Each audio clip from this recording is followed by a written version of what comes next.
DBS presents CNBC-TV18 India-Singapore Connect.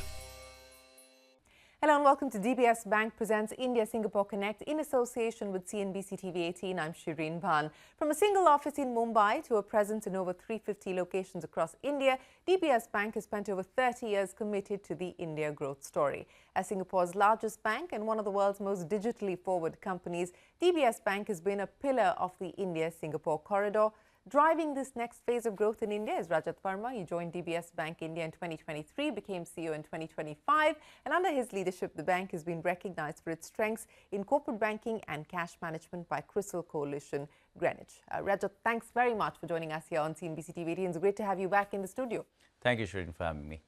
Let me start by asking you about what the India growth story looks like to you at this point in time. I know in the last call, the global leadership did call out India, saying that the fundamental growth story remains intact. But given all of the volatility and flux that we see world over, how does India stand out?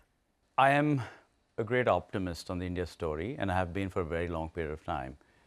I think fundamentally, if you look at all of the evidence on local production, on our exports, on all of the sort of structural changes that have happened in India over the last decade, maybe more than the decade, I think there's a lot to be optimistic about the fundamental growth story. The other thing, of course, is you have a massive aspirational population which wants to upgrade their lives, buy new homes, buy better food, buy more protein, etc., etc. So there is a momentum that you cannot deny, and that momentum will not go away irrespective of what trade sort of situations lie in here. So there's a lot of consumption demand that is going to keep coming in India, at least till it reaches a certain level. The curve of that is a little steeper. It'll start to saturate at some point in time, like it has in every other developed country in the world. But that is, I feel you still have a couple of decades before that happens. So I think fundamentally, given that that you have this inherent local demand, fundamentally you have structural stability and improvements over a period of time, I remain very, very optimistic that whilst there are issues around the world, it's not a steady state environment. Actually, I think India has got some significant de-risking elements to that, and therefore I remain very optimistic about the growth story in India, certainly for the next couple of decades. Well, you know, the next couple of decades is a long way off, but let's talk a little bit more immediate, Rajat. And given the fact that you continue to be confident about the consumption story, manufacturing, of course, is the big other hope at this point in time. How do you see the bank positioning itself to make good this opportunity that India offers? Sure.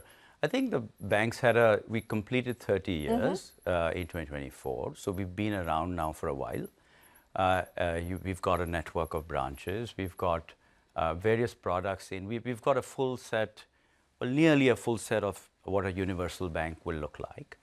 And we are significantly invested in the country. We continue to invest in the country in the last 9 months of the last fiscal. So therefore, clearly we see the opportunity both in India as management, but also as our shareholder in Singapore as well.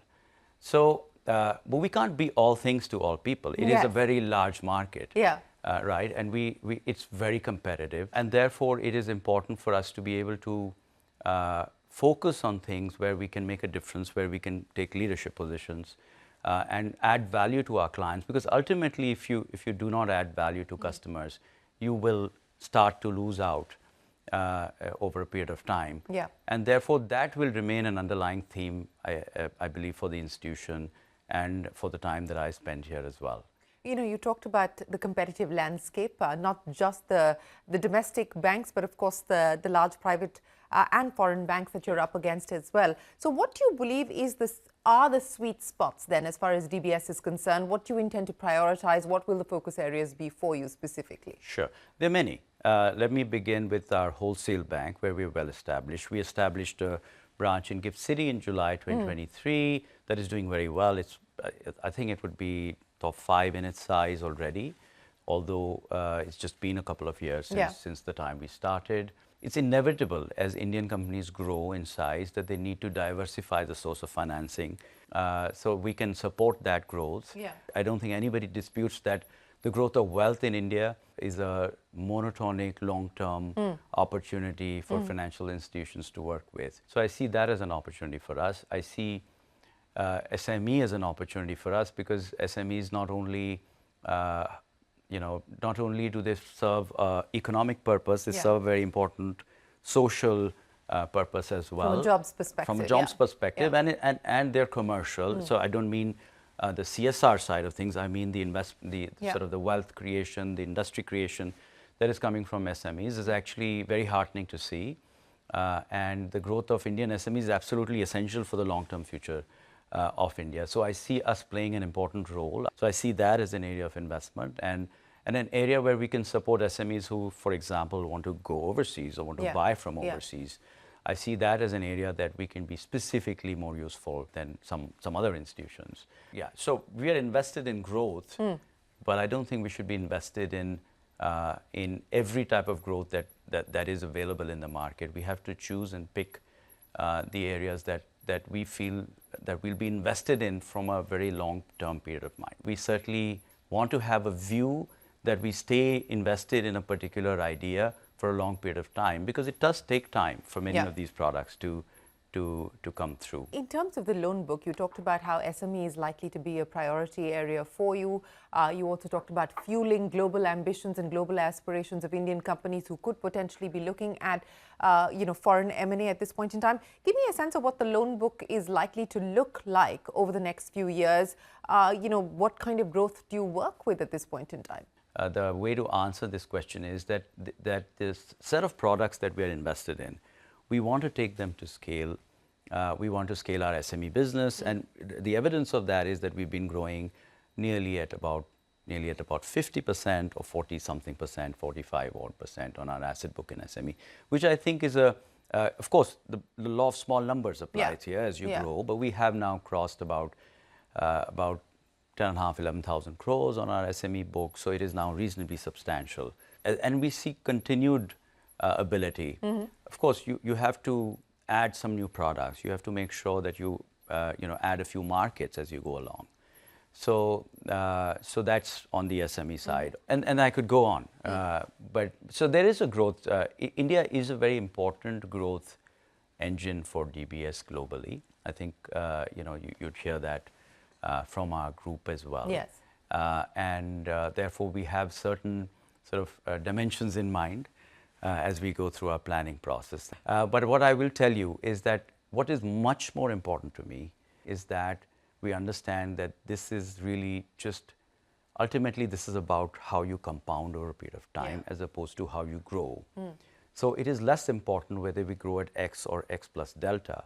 What is more important is that we do not vary too much from our strategy and from the path that we think we can do in a controlled risk sort of setup. And therefore, it's really important that we don't grow too fast or too slow in any one year over a period of time, and that we get the benefit both at our top line and at our bottom line. So I'm very focused on both the profitability, so the risk-adjusted return, the cost-adjusted return of our business, the bottom line, but also at our top line. So I think they all go hand in hand. You were talking about betting on growth engines here in India, and this is something that you and I have spoken about previously as well. The whole startup story, and link that to what we're seeing happen as far as the capital markets are concerned. How much of that is going to be something that you intend to prioritize? Absolutely. I think the startup story in India is fantastic, and the number of entrepreneurs, it's also inspiring to meet many of these people. Some of them are 22 years old. Yes. They do make us feel very old. They do. Certainly me. And me as well. So I think it's certainly an area where we are very vested in. We are very vested in this as a group as well, elsewhere outside of India as well. And I meet a lot of startup founders, and I know you probably meet many more than I do. But from a bank, my question to them is, what do you need from a bank? Yeah. Often, this sector is largely equity funded, actually, right? Or even venture debt funded. Actually, equity funded. Mostly equity. Mostly equity funded. So that's not the primary need. I mean, many of them don't have a full CFO office. Sometimes they have, they share CFOs in outsourced manner and so on. And it's quite important to support them in other ways, because they are often not as organized, perhaps, as a large company could be. So the people who support them have to be willing to be a little more available and more proactive in the types of advice that they give, be able to connect them with other counterparties who can give them that advice. Right. Could it be tax? Could it be FEMA related and so on? Anything that it could be. So therefore, there's a slightly different role without being advisory. I'm not saying we need to be advisory. We just need to be a little more empathetic towards their requirements. And I think that is one of the things that we want to do as a bank, and that we are trying to do by setting up people who have done more of this, who understand the situation is slightly different from a large cap or a mid cap company. Well, we are going to take a break here, but return to our conversation with Rajat Verma at DBS Bank right after this short break.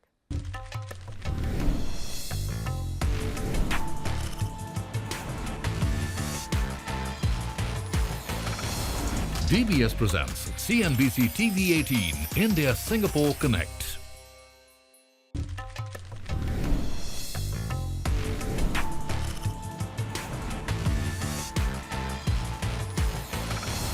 DBS presents CNBC-TV18 India Singapore Connect.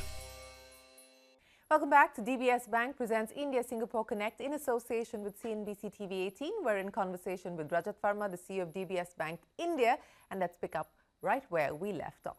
We've been, of course, discussing the robustness of the India-Singapore Connect and the deep association that both sides have had and building out this trade corridor. In this sort of uncertain global environment, the imperative to double down on this, I would imagine, is even more significant, is it not? Absolutely, absolutely. We're natural allies. Yes.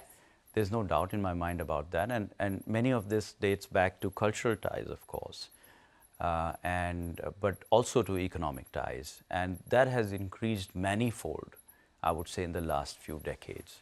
Of course, government to government has always been an excellent interaction, and the enhancement of India as a strategic partnership just very recently. All of these are inevitable outcomes of discussions that happen all the time between businesses, but also between governments. Yeah.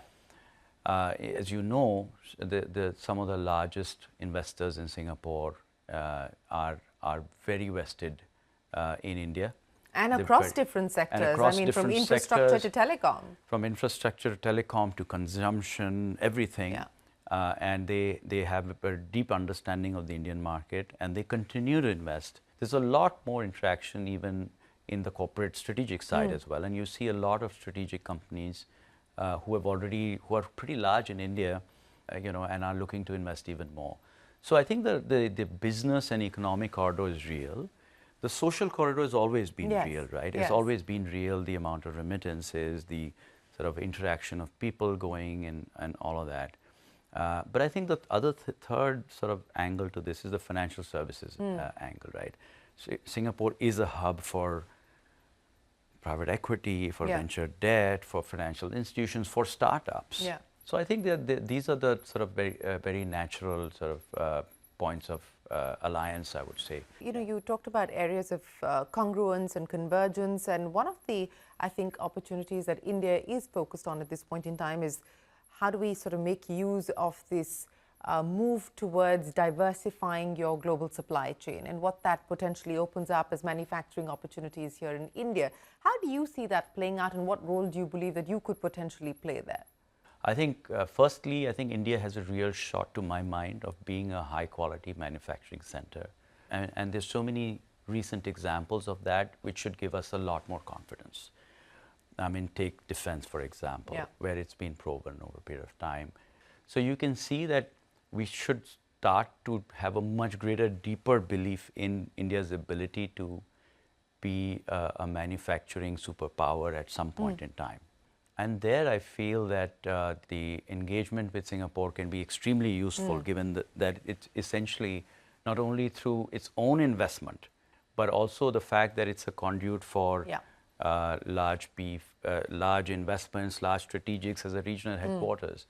I think the potential for engagement is immense. As you look at the various metrics that you're working with today, and I know that you're constrained by talking specifics, but what are the metrics that you believe matter to you the most at this point in time as you grow the bank's presence, as you grow the bank's book and balance sheet here in India? The one set of metrics which I'm very focused on always are the metrics that we hear from our clients. So whether it's the Greenwich survey that you mentioned in your opening, or whether it's our retail bank where we keep looking at how our clients are viewing us through our mystery shoppers, etc., or how our complaints are trending.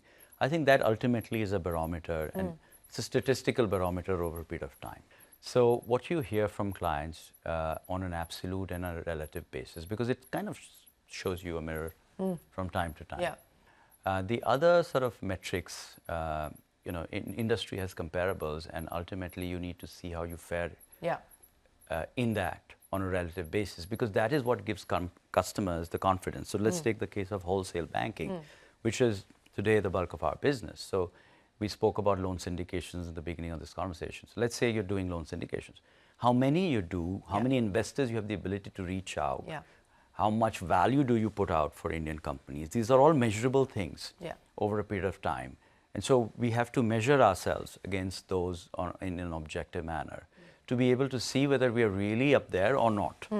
The other angle is how your own people think of you as an institution, as how they think of our brand, how they think of our contribution to customers, to society, and so on. So I think taking a barometer of that is an important metric as well for me.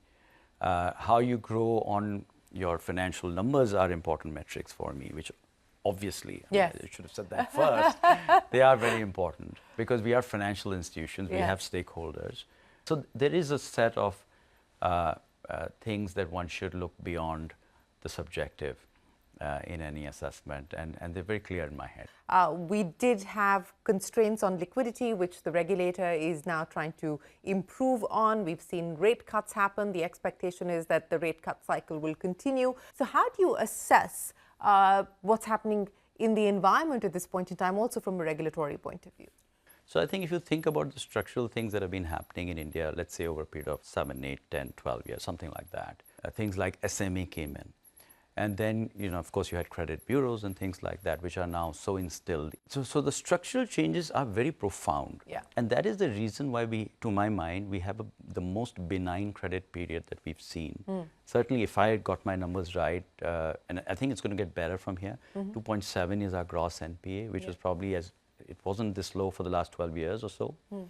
So it is not an accident to my mind, and therefore when when there is a view that something is overheating, I think we have to take those views very seriously because we are in a country where people need that credit. And credit needs to get cheaper over a period of time.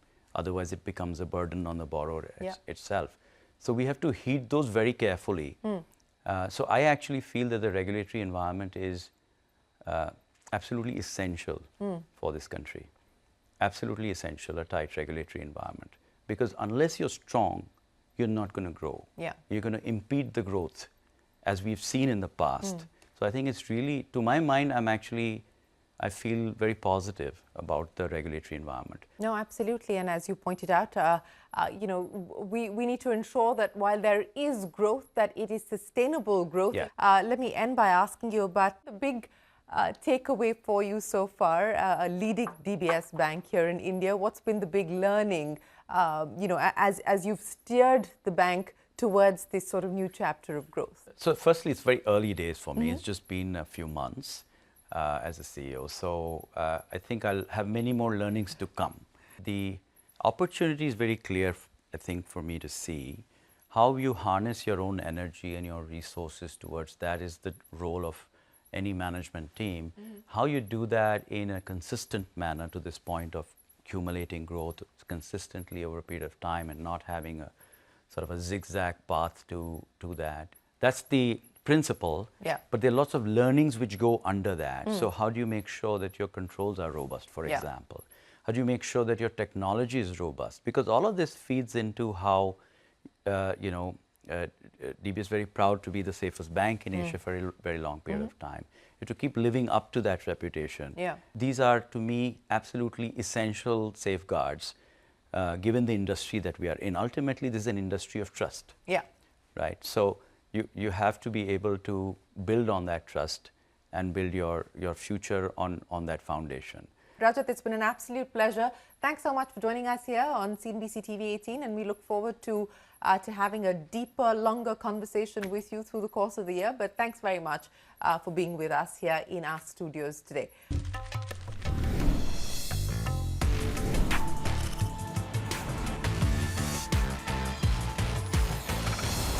DBS presents CNBC-TV18 India-Singapore Connect.